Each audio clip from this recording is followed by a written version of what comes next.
शिव पुराण श्री रुद्र संहिता पंचम खंड अध्याय 26वां धात्री मालती और तुलसी का आविर्भाव।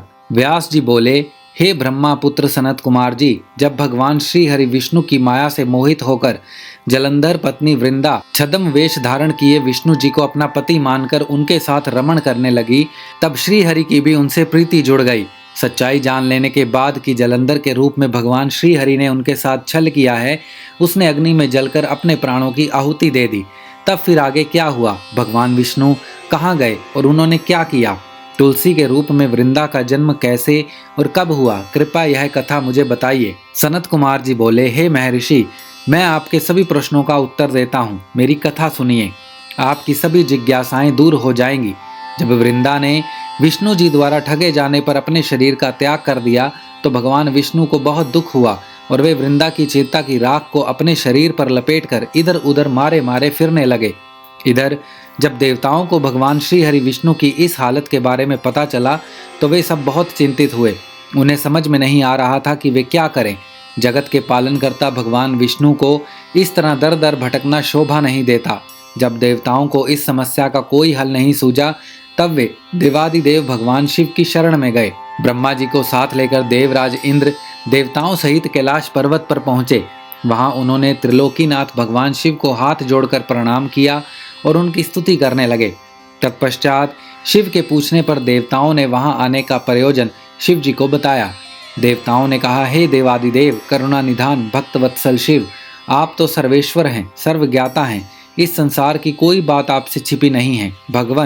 भगवान श्री हरि विष्णु ने दैत्यराज जलंधर की पत्नी वृंदा को जलंधर का रूप लेकर ठगा, परंतु उसके साथ साथ रहते श्री विष्णु को उनमें प्रीति हो गई और अब वे उनका वियोग सह नहीं पा रहे हैं। वे अपने शरीर पर वृंदा की चिता की आग लपेटकर जोगी बनकर इधर उधर घूम रहे हैं।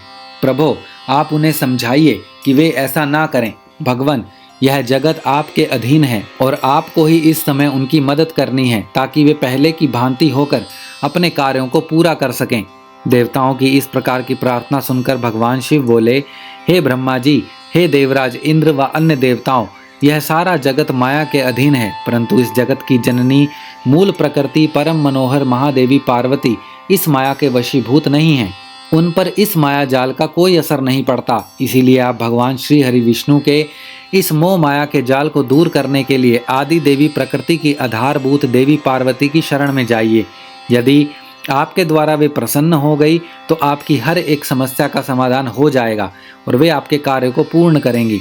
देवादिदेव महादेव शिव के इन वचनों को सुनकर सभी देवताओं को अत्यंत प्रसन्नता हुई और वे भगवान शिव से आज्ञा लेकर मूल प्रकृति की शरण में चले गए। इस प्रकार जब देवता प्रकृति देवी की शरण में जा रहे थे उस समय वहां आकाशवाणी हुई, हे देवताओं, मैं ही तीन प्रकार से तीनों प्रकार के गुणों से अलग होकर निवास करती हूँ। मैं सत्य गुण में गौरा बनकर, रजोगुण में लक्ष्मी और तमोगुण में ज्योति बनकर इस जगत को अलौकित करती हूँ।